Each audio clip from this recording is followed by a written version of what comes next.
From suspicious foreigner to welcome tourist, how visiting Russia has changed since the fall of communism. Then it was very easy to know that you were being followed. When you're in a car, you just have to go 4 times round a roundabout and see who has to do the same. Also coming up on today's programme, find out how you can pitch up at next year's Olympics for less and meet the cabaret cabin crew in Dubai. That's online check-in later in the show. And we go behind the scenes at one of Russia's world-famous theatres.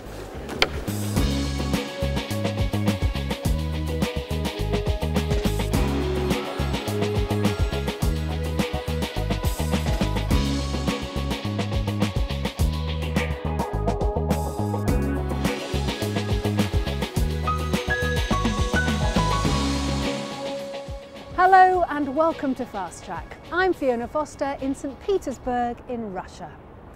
Now this city holds a special place in my heart because I spent a bit of time here when I was a student in the early 1980s when it was Leningrad. In 1991 it reverted back to its old name of St. Petersburg, and 20 years ago this month the Soviet Union was officially disbanded. So what's changed for the tourist to Russia in the 2 decades since then?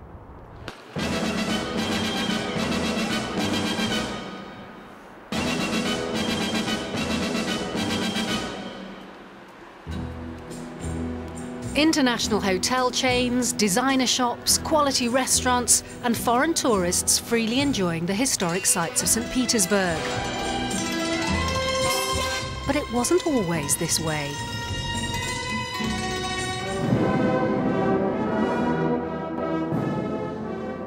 Under the Soviet regime, those who made the trip were viewed with suspicion by the authorities.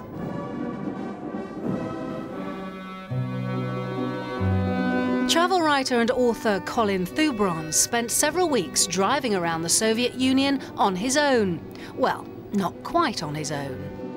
I was followed very closely and it was very unnerving. It was very easy to know that you were being followed. When you're in a car, you just have to go 4 times round a roundabout and see who has to do the same. Just before I left England to spend a term at Leningrad University in 1982, I remember being warned that during my stay I'd be watched, my movements monitored, and my room probably bugged. I arrived to find a city of stunning beauty and rich in culture, but one with none of the colour and few of the comforts of home. This, for me, is the most startling change since I was here in the 1980s, the shops. It used to be in the old days, as tourists, you were taken to special tourist shops called Beryozka, where you bought your souvenirs and your vodka and your caviar with foreign currency. But as for the normal shops, well, there was practically nothing on the shelves. And look at it now, there's practically nothing you can't buy.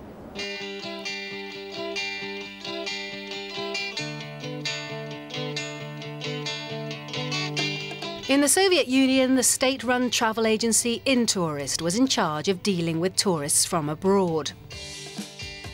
And if you join a tour, you'll be a tourist, and you'll be organized by Intourist, the main state travel agency. Your guide may well be a communist. Intourist ran the hotels, organised excursions and supplied guides to foreign visitors. Service was notoriously poor in those days, and since '91 there have been great efforts to overcome what some say is Russians' natural melancholia. A lot of people which own restaurants and hotels here in St. Petersburg, they just saying that yes, the main problem is not to teach how to serve dishes or how to make the bed properly in a good way, but how to make people communicate in a friendly manner. Okay, you're doing everything perfectly, all in time, it's good, but you have to smile. You couldn't survive in this profession without smiling.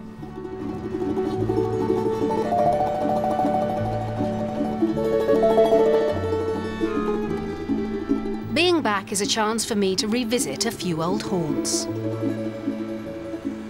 This was one of my favourite places to come when I was a student here. It's the Astoria Hotel, and it's almost 100 years old now. And I used to come once a week and have a cup of black coffee here. And I just used to sit for half an hour and enjoy its early 20th century elegance, which was in such sharp contrast to the grey drabness of the place I was living at the time. And I'm not the only one with a soft spot for this famous St. Petersburg landmark.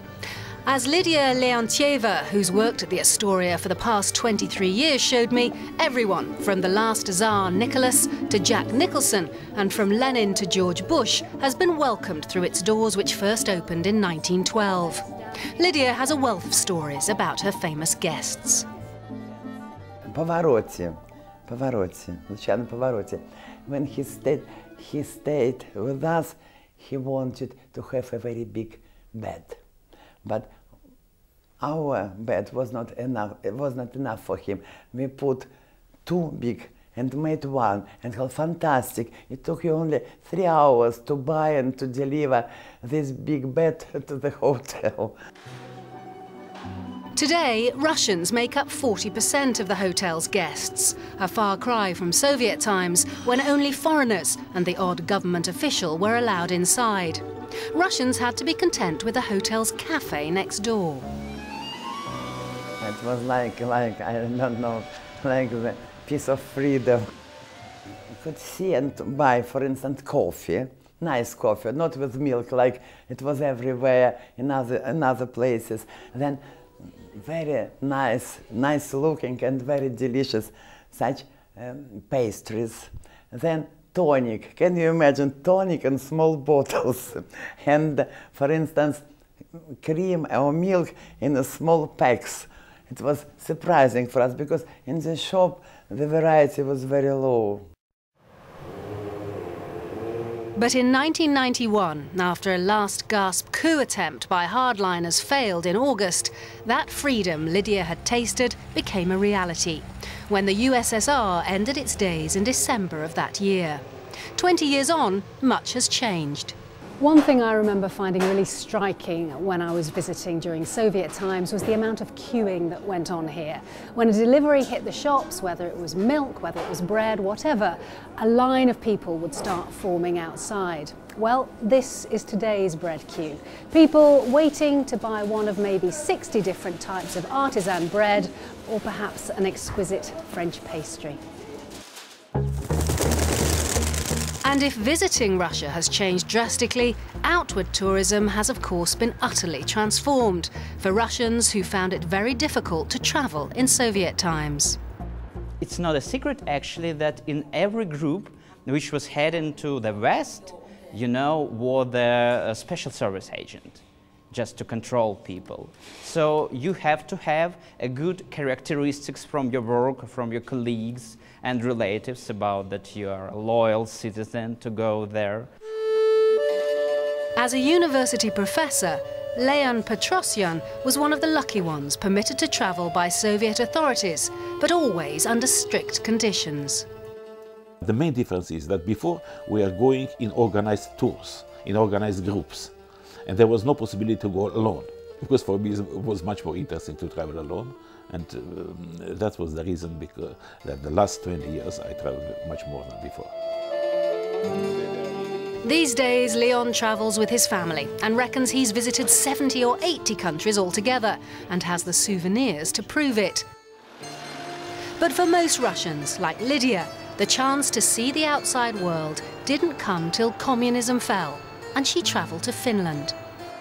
It was so amazing and it was so interesting. No, maybe it's difficult to imagine. Even now I felt it. I visited another country. I'm abroad now. When I saw this variety of shops, for me being a woman, you see, and variety of the restaurants, cafeterias, certainly we have seen another life, another style of life. Sergei Timralyev, who runs Neva, one of the biggest travel agencies in Russia, says tastes have changed since those first heady days of freedom. When the borders opened, the demand was very strong because people were afraid it would be temporary and might be closed down. Tourism became a priority in planning one's life. People took the chance to travel as far as possible to see something different to the Soviet Union, countries like the United States and the UK, and not countries from the former socialist bloc. Today it's different, it's more balanced. So, 2 decades on, the tourism industry here looks very different on all fronts. But for this return visitor at least, the charm of walking around this magical city is as appealing as it was all those years ago. It seems that some things never change.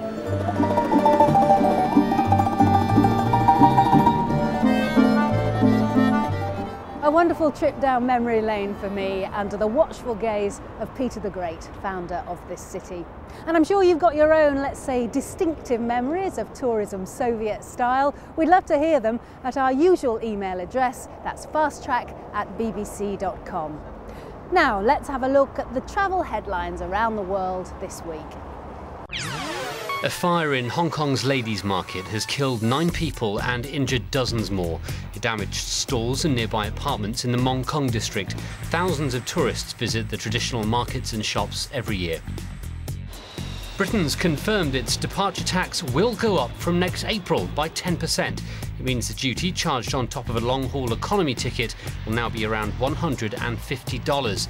The announcement's been criticised by the country's main airlines and by tourism bodies around the world. It's a detention tax on the people who live on this island, inhibiting them going on a well-earned holiday.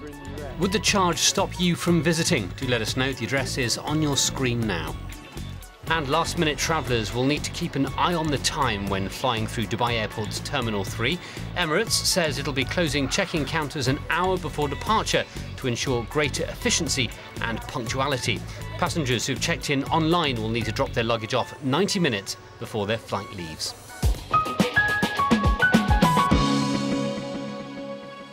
Stay with us here on Fast Track because still to come, getting down in Dubai Airport and going backstage at one of the world's most celebrated theatres.